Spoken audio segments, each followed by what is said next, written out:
We're on the Mishnah now, on the top of Daf Chav Zayin Amud Beis. Ein mochin es shel rabim liyochid. You're not allowed to sell a shul that's owned by the rabbin to an individual, and that would become his own private base knesset because of the principle of Mailim b'kodesh v'lo moridin b'kodesh. With nature moridin not so miktuchoso. Divrei Rabbi Meir. Rabbi Meir is of the opinion that even though a yachid is dedicating and devoting this place, this makom, to tefillah, but nevertheless, it's on a lower level than a beis knesset shel rab. Omru lo, the Chacham said to Rabbi Meir as a counter argument, it came, af lo me'ir gdola le'ir ktana.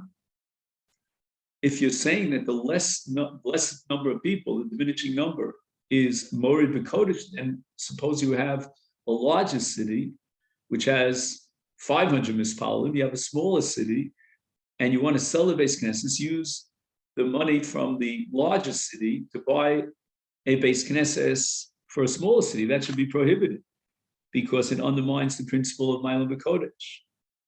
So the Gemara says, Shapir ka'omer le'Rabbanu Rabbi Meir. What would Rabbi Meir's counter argument be to the Chachamim? The Gemara answers, Me'ir gedolir katana me'ikar kedisha. There's no qualitative difference in the kedusha itself between that which serves a larger city and that smaller city, and therefore, as far as the Chal Shem Kodesh in the Beis HaKnesses of a larger city comparison to a smaller city, it's the same identical Chal Shem. However, mirabim liyochid, that's already a qualitative difference. And he's saying leka kedusha, meaning it's not the same quality of kedusha when you're going down, when you're talking about a beis knesset shel yochid. And therefore, for you to transfer the kedusha of a beis knesset gadol to a beis knesset katan, that's not a problem. But from a beis knesset shel rabbim to a beis knesset shel yochid, that is moridin b'kodesh. And when you make that tmura, that transfer from a beis knesset shel rabbim to that of a yochid, you are violating the principle of Mailim b'kodesh. You're being morid b'kodesh. An individual shul, it may have a minyan of 10 people. Maybe it doesn't even have a minyan of 10.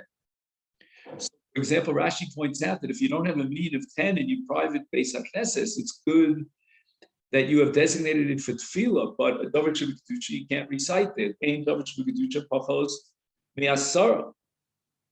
So even if I grant you that there is kedusha to a beis knesset shel yochid, insofar as it's designated for tefillah purposes, nevertheless, it is substantially and qualitatively lower than the kedusha of a beis haknesset shel rabbin, because the whole kiyum of tzibur, which generates a special level of kedusha, is lacking in a beis knesset shel yochid. So Rabbi Meir is of the opinion, as we said before, that a beis knesset shel yochid has a lower level of kedusha than that of a beis knesset shel rabbim.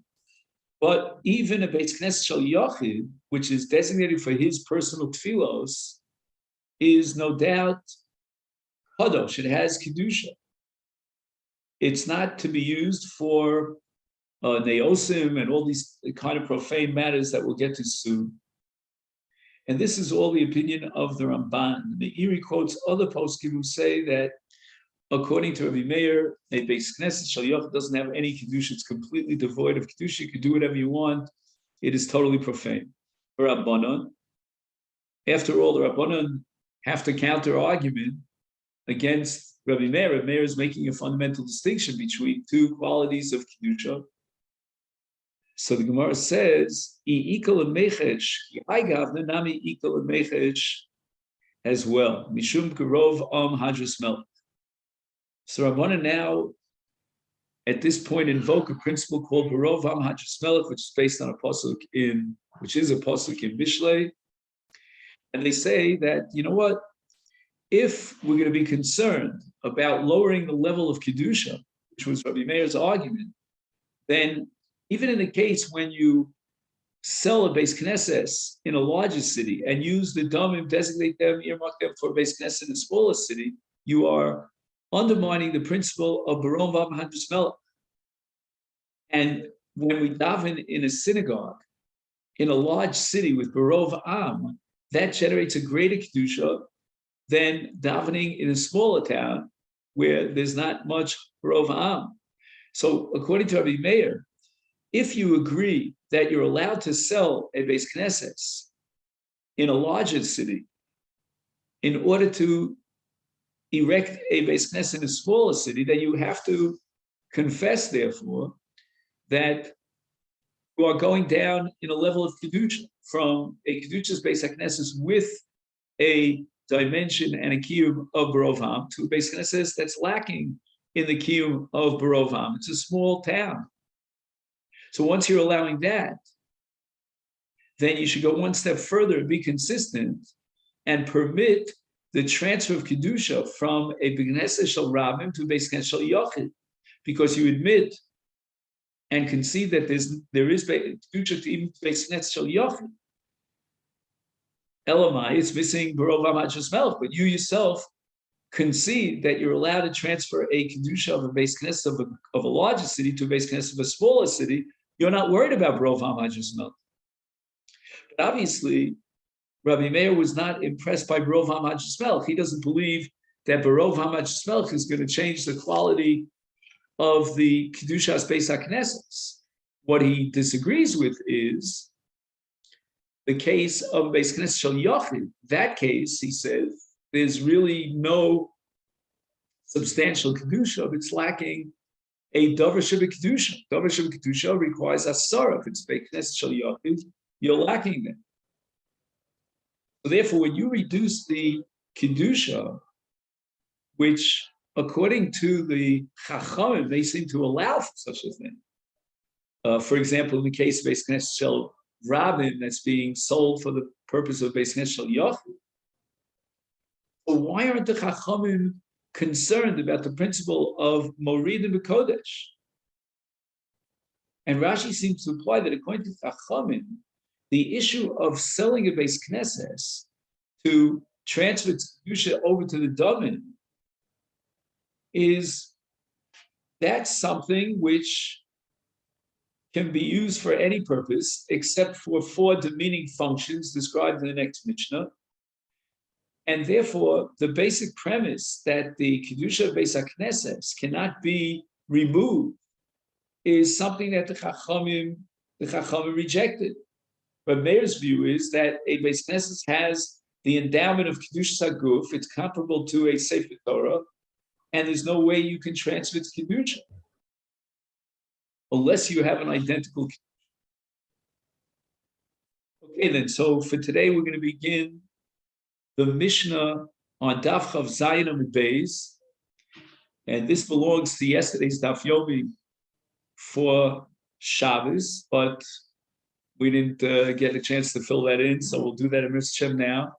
So on Daf Chav Zayin Amud Beis, and we're up to the Mishnah, which is about 12 lines down from the top. Ein mochrin Beis HaKnesses ela al Tanai. We're allowed to sell a Beis Knesset, according to Rabbi Meir, only if we add a Tanai. What is that Tanai? Shem Yirtzu Yachzeru. The Beis Knesset is being sold by the Shiva Tuvei Ha'ir, who are the official representatives of the city, and they are acting on behalf, as agents on behalf of the city. They have to stipulate in the Mechira that if at any point they will rescind their agreement and they want the Beis HaKnesses back in return, they will have the rights to do so.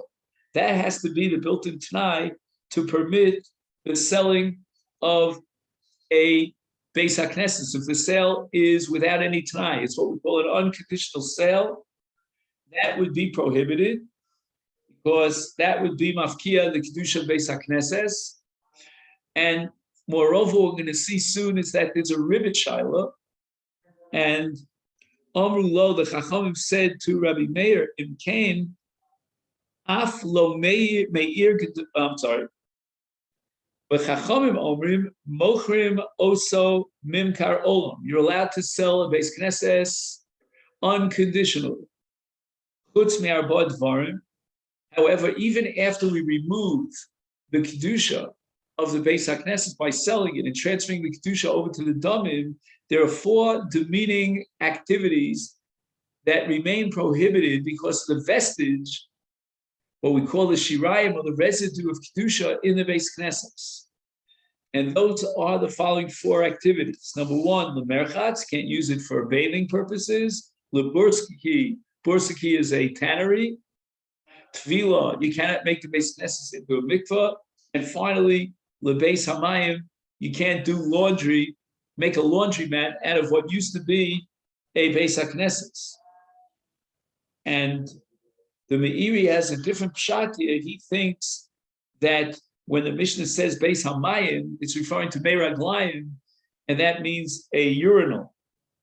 In any event, we see clearly that these activities are considered demeaning and inappropriate for that which once was a Beis HaKnesses. And it goes without saying, Rabosai, that today they sell a Beis Knesses for all sorts of avodah zarah.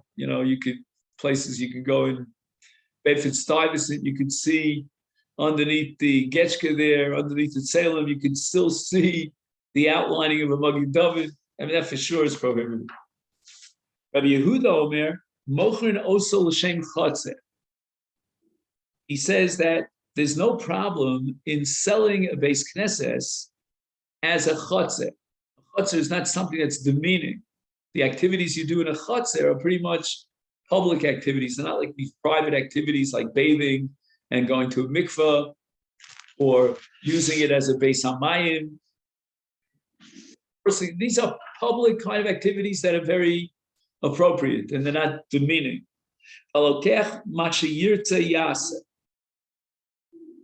And he says that the buyer is allowed to use it in any way he wants. So let's just take a look at the note here to explain Rabbi Yehuda's Shita. He says that Rabbi Yehuda incorporates 2 points of halacha. On the one hand, he's machmir, and on the other hand, he's mekil. He's mekil in the following way: that he made a Tanai in the Beis HaKnesses, and that means that the sale of the Beis HaKnesses is ala Tanai, so that there's still Kedusha in the Beis HaKnesses. And those members of the town who, representing by the Zayin Tuvei Ir, sold the Beis HaKnesses, and they stipulated a Tanai that the shul, the Beis Knesses, could be used for anything that's not kodesh but is not demeaning, then that stipulation basically removes the kedusha of the Beis HaKnesses and just simply liberates it of all these prohibitions against profane activities, with the exception of the 4 demeaning activities. So Rabbi Yehuda points out that with this Tanai that we require, allowing the Kedushas Beis HaKnesses to be transferred over to the Damim and to be removed from the Beis HaKnesses itself, with that Tanai, there's a leniency, and that is you can use the Beis HaKnesses for what you want, but there's still an Isur to use it for these 4 categories. It's in that middle stage. It doesn't have Kedushas Beis HaKnesses in the full sense. You can use it for your profane activities as long as they're not demeaning. And then we have that residue of Kedusha in the Beis HaKnesses that we spoke about before. Now, what's this business about the time Im Yirtzu Yachziruhu Divrei Rabbi Meir? That's what we're going to now study in the Gemara. Well, Rabbi Meir, Hechi Dairiba, Bahavile Ribis. What happens now when the town agreed, and they represent, to sell a Beis HaKnesses on the condition that they can rescind the sale? They can back out and get the Beis HaKnesses back.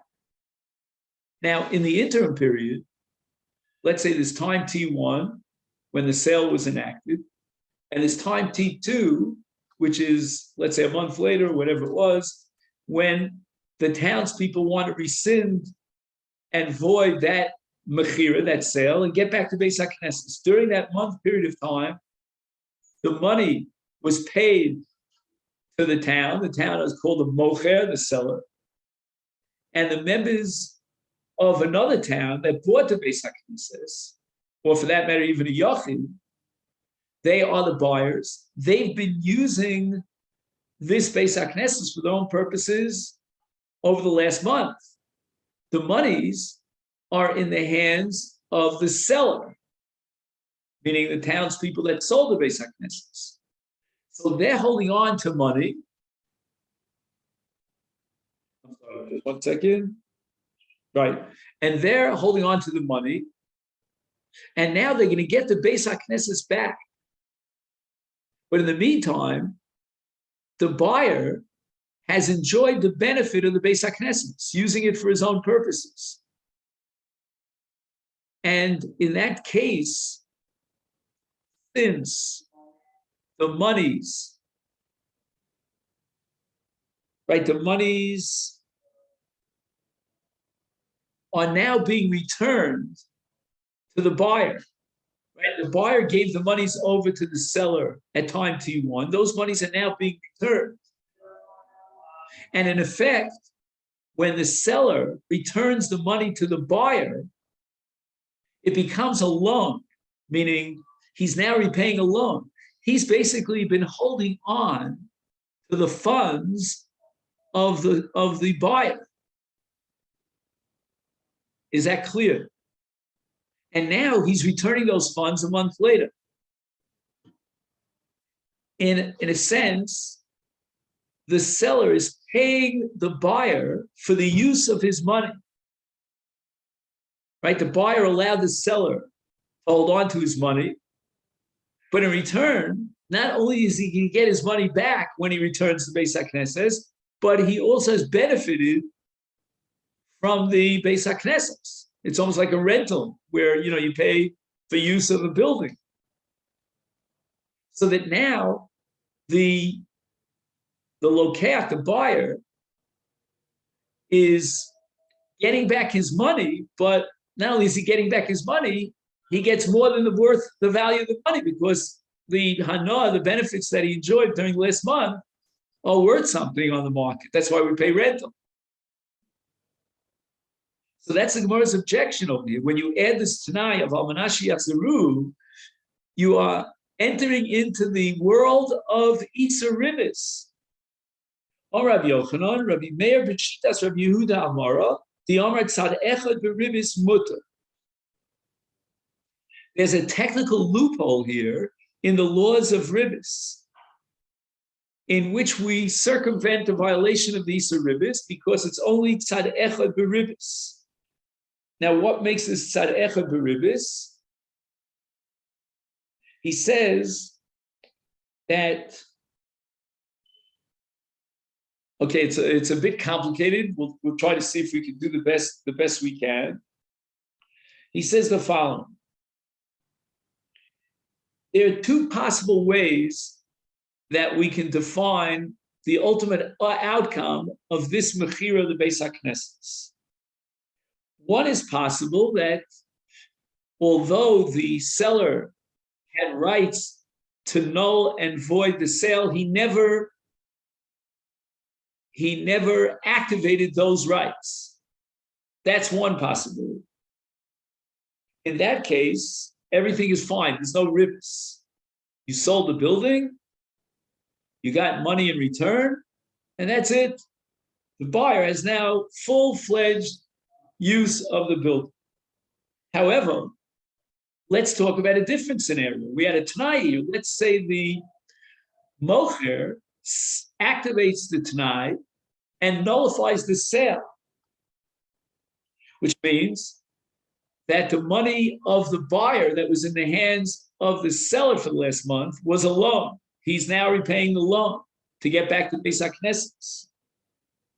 Rabbi Yehuda holds that at the time of the sale, the possibility was that it would be an absolute sale and the seller would not activate his rights to nullify the sale, and there would be no ribis. So that's called tzad echad beribis.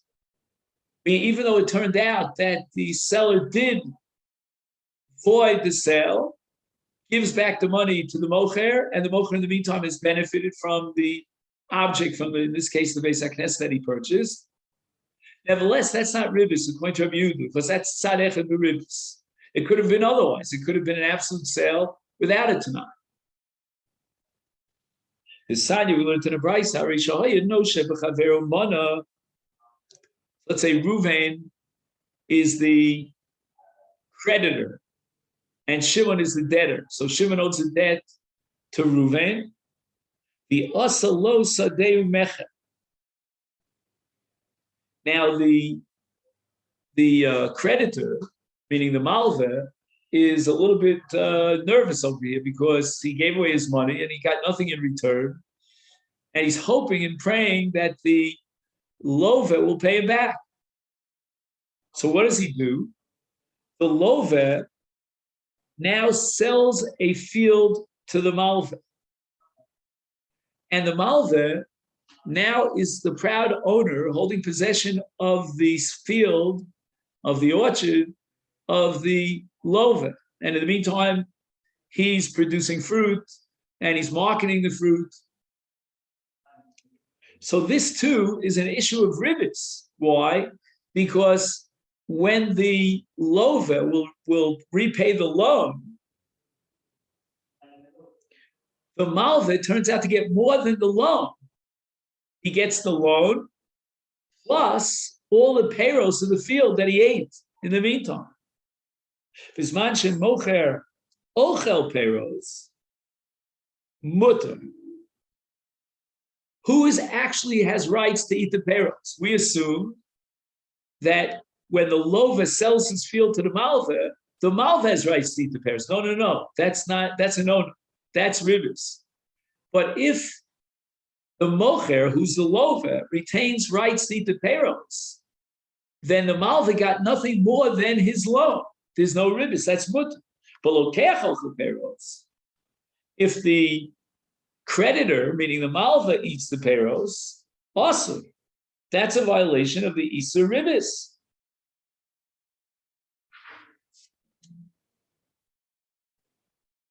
Rabbi Yehuda Omer, afilu lokeach ochel payrolls mutter. Rabbi Yehuda says that it's very possible that they'll never, what's the word I want to use? They'll never actually void the sale. The sale will actually be a valid sale. And in such a case, the Malva got his money back in the form of a field that was given to him. And therefore, there's no ribis problem. So this is called tzad echad beribis. The Omer Rabbi Yehuda Ma'aseh B'Baitus Ben Zune, he wants to quote a story that happened to prove his shita. Shalasa Sadeu Mecher Al Pi Rabbi Elazar ben Azariah. He got the okay, the approval from the Gadol Hador for this kind of a setup, an arrangement in which the Malva received a field from the Lova as a sale. V'lokeach ochel peros hoya. And in that particular case of Baitus, it was actually the buyer, who's the Malva, who ate the peros. And isn't that a violation of ribis? Unless you're going to invoke the principle of tzad echad beribis lav ribis. Amrulei, Misham Raya. You didn't get the story right. Rabbi Yehuda, with all due respect, the facts of the story were such that the mocher, who's the Lova, retained for himself the rights to eat the payrolls.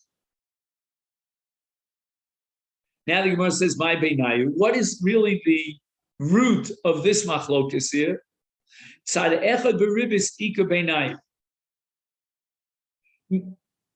Mar savar tzad echad beribis mutter. That's Rabbi Yehuda's kula, because it's only tzad echad. We don't know if they'll invalidate the sale. Umar savar tzad echad beribis asur. And now Rava comes up with an alternative explanation. The Kuli Alma Tzadecha Beribis also. Rabbi Yehuda agrees that Tzadecha Beribis is also. The machlokas here revolves around the issue of ribis almanas lahachzir. Mar savar ribis almanas lahachzir mutter, umar savar os. Okay, so now we have to try to figure out what is ribis almanas lahachzir.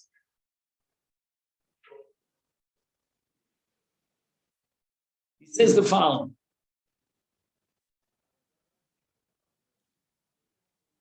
According to Rava, even Rabbi Yehuda prohibits the buyer from keeping the produce in the event that the loan is repaid. And that's considered ribis, even though it's tzadechad ribis. So again, the tzadechad is that the lover will pay back the loan, get back his field, but in the meantime, the malva, in addition to getting back the return of his loan, he also ate the parents. That's us, even according to Rabbi Yehuda, that's us. So what was Rabbi Yehuda Megilla? Where did he find the leniency? He says, Rava, it's a case of ribis almanas lahachsi.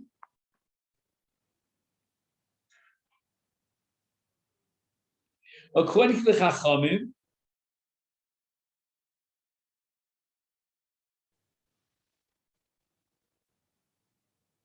it's us. Whereas according to Rabbi Yehuda, it's mut.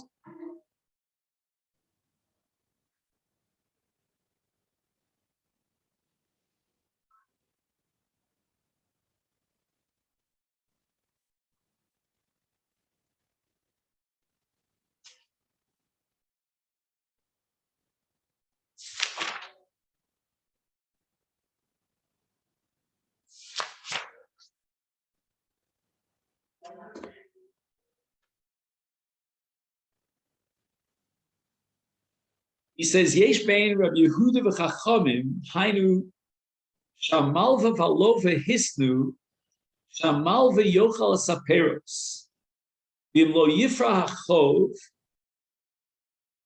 tehei asod shalamalva. Ach, im alova yifra basof, yachzer amalva l'lova tmei haperos shach. Zedochinami. The malva receives the field and he's allowed to eat the pears, but he's going to have to pay back for those pears. Is that ribis or it's not? Rabbi Yehuda says that's not ribis. The Tanai was that the malva, will pay back for the pears, which are ribis. So that's called almanas lahachsi. So let's say you borrow money from me and you give me pears, but the condition is that after you repay the loan, I will pay you back for the peros.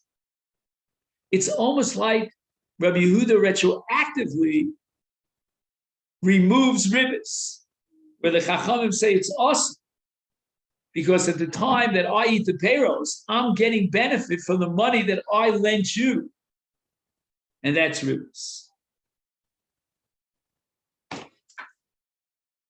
Okay, now we go on in the Mishnah. According to Chachamim, you're allowed to sell a Beis HaKnesses, an absolute, unconditional sale. Let's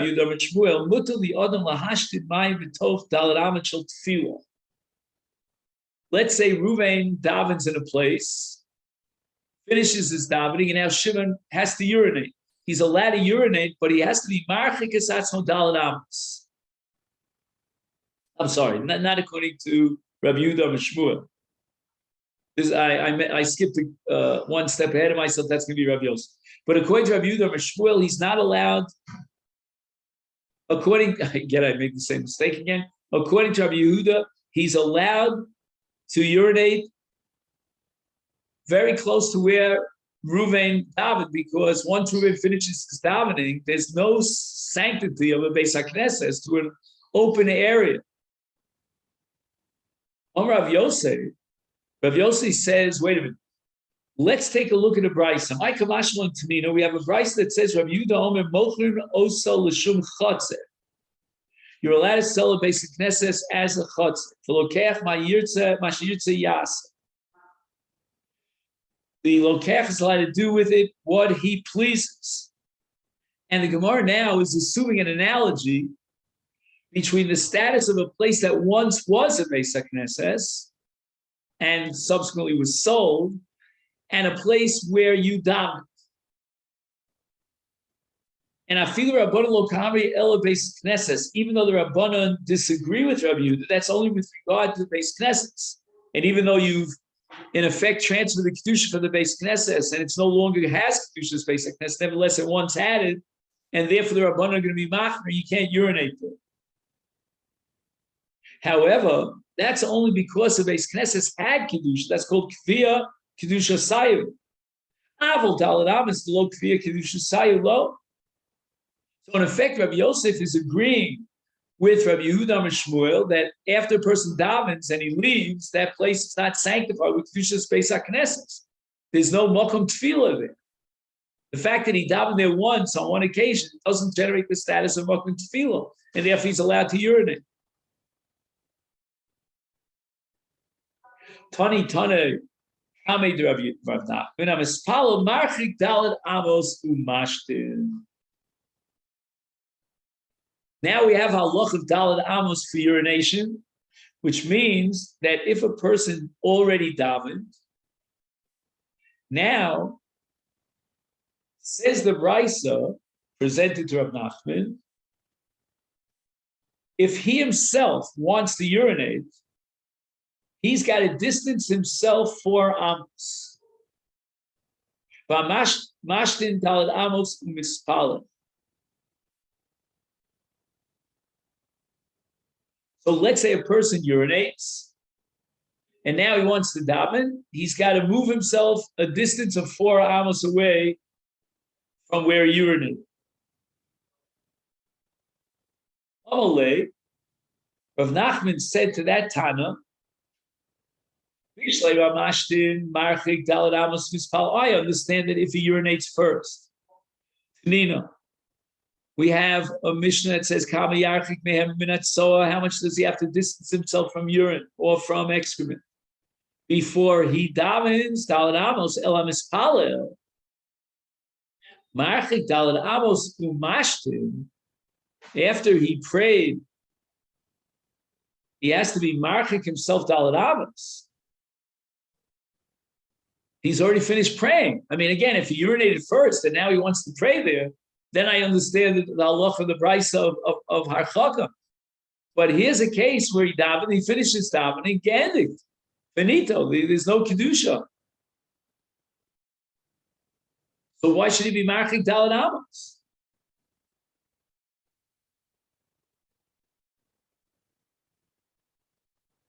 Normally, why should he be marking dalad amos?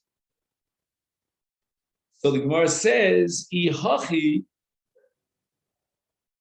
If you're telling me that just because Ba'ofen HaKroi on one particular occasion he davened in that place, that's going to generate sanctity, and therefore he's not allowed to urinate there, is Kidashtinu L'Kula Shvilut in Nardoi. Why don't we take the entire city of Nardoi and assume that, people davened here and there, they were stuck, it was almost Shkia, so they davened Mincha, I don't know where. The entire city should be also b'ashtana. You can't be mashtin anywhere in the city, because anywhere in the city potentially might be a place where somebody davened. So therefore, Tnei Yisher, you should change the reading of the brisa, and it means that he shouldn't urinate immediately after he davens. He should wait a little bit of time. And where does the dalad amos come in? Dalad amos is a shir in zman. How long does it take to walk dalad amos? Laman Tagid, it takes 15 seconds, 10 seconds, whatever it is. He should wait that period of 10 seconds before he urinates.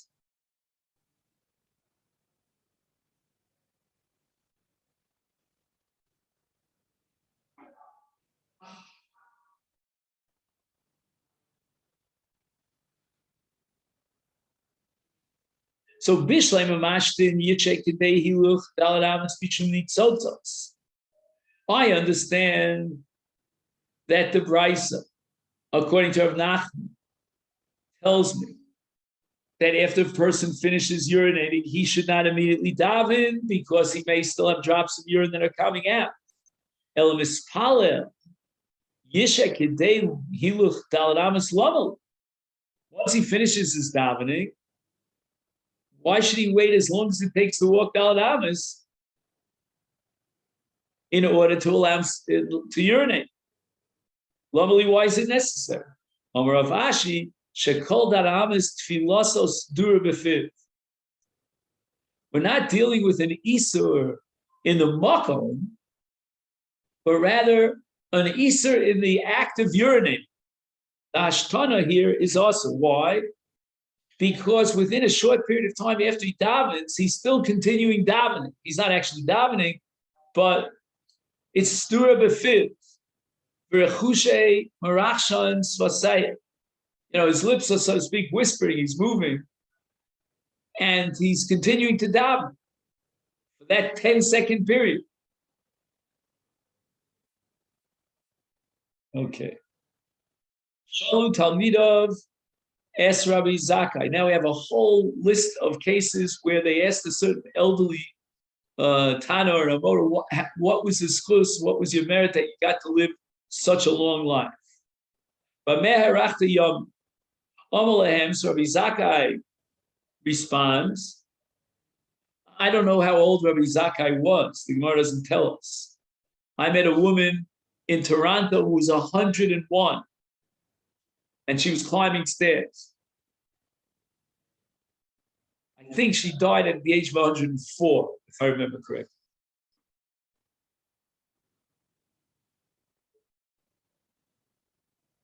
Omalahem, miyamai lo ishtanti mayim b'tov dal amashel tefillah.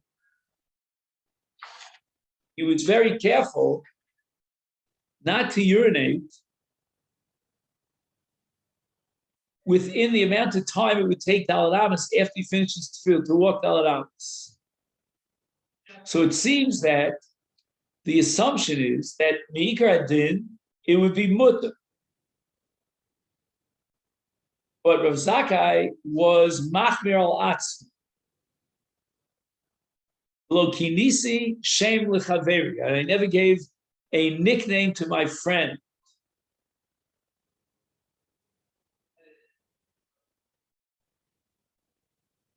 So again, if we're talking about a pejorative name, they call him Baldy or Shorty or something like that, then for sure it's also, I don't need Rav Zakkai. But Rav Zakkai went beyond that, and he would not allow any nicknames. Below Bitalti, by the way, at the deeper level, it could be that the name of a person really reflects his essence. Below Bitalti Kiddush Hayom, that's a strange kind of statement.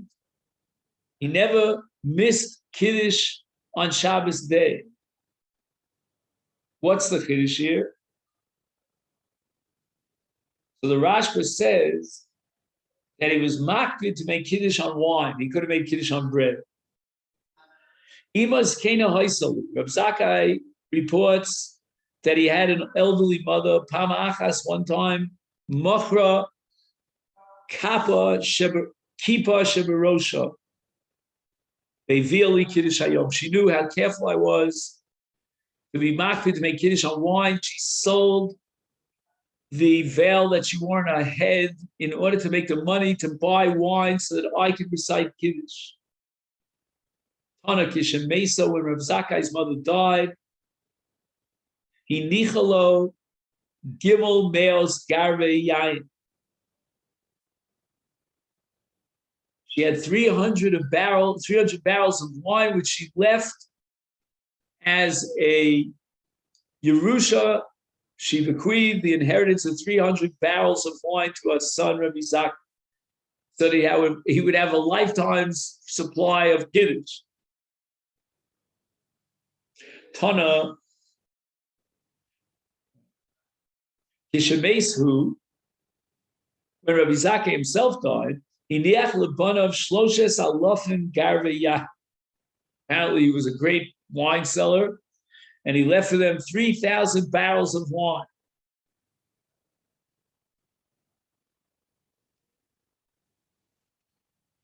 Rav Huna v'osa risa v'koi kamidarav.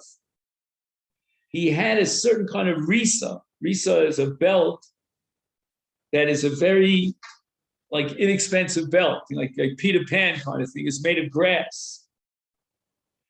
And he shows up in front of Rav wearing this belt. Amalei, so Rav was taken aback. My hi, where's your regular belt? Amalei, Rav Huna responds, Ohavili kidusha, I didn't have wine for Kiddush, umeshkante lehem hemyone. Hemyone is my belt. So I gave my belt as security for the loan because I needed to borrow the money to buy wine. Amalei, so Rav responds, Yehi Rava the titum bishiroi. Right, Yehi Rava means Yehi Ratzon, may it be the will of God. The titum, you should cover bishirai. You should be always cover your body with silk. Ki ichlal Rava Bray, at the wedding of his son Rava. Now watch this. Rav gave a tremendous bracha to Rav Huna. Rav Huna didn't return that bracha. We have a formula, I don't have to tell you this, that whenever someone gives you a bracha, you say v'gam lamar. And apparently Rav Huna neglected to respond with gam lamar. Now, when Rav Huna's son, by the name of Rabba, got married, Rav Huna inish gutzavi, Rav Huna was short, okay, you can take that out, it's not relevant. Gana apurye, he was sleeping on his bed. Asyan binase v'chalose, right, his daughters and his daughter-in-law came. Shulchan v'shadyan minayu aleh. So they covered Rav Huna while he was sleeping with silk garments. Adeitum b'shirayim, he was completely surrounded by shirayim. So apparently he bought silk garments when he became wealthy for the members of his family. And that means that the bracha that he got from Rav came to fruition. Shama Rav v'ikpid. Rav heard about it, and he was makpid. Omar my taimalo amartli ki birachtich v'chein lamar. Why did you fail to say v'chein lamar? Apparently that moment that I gave you bracha was a special moment precipitous of chesed shamayim, and that's why you became so wealthy. But why didn't you say v'gam lamar? Apparently I would have gotten wealthy as well.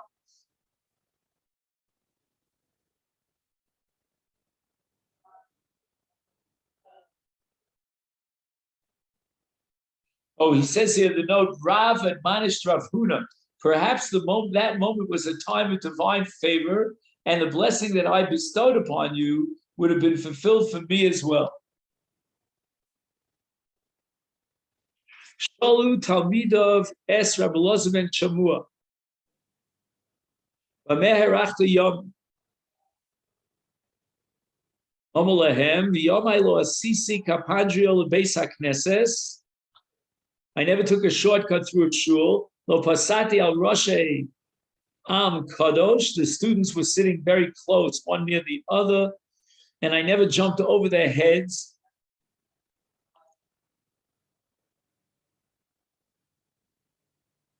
Which probably means that he did a circuitous route around the Talmidim. V'lo nasasi kapai below brach.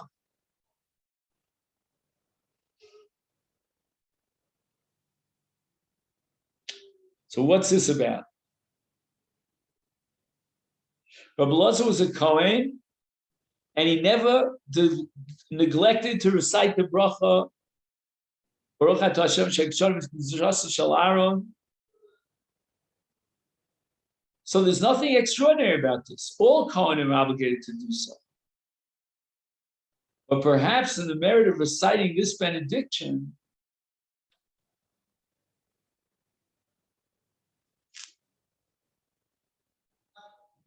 all the Kohanim are granted longevity.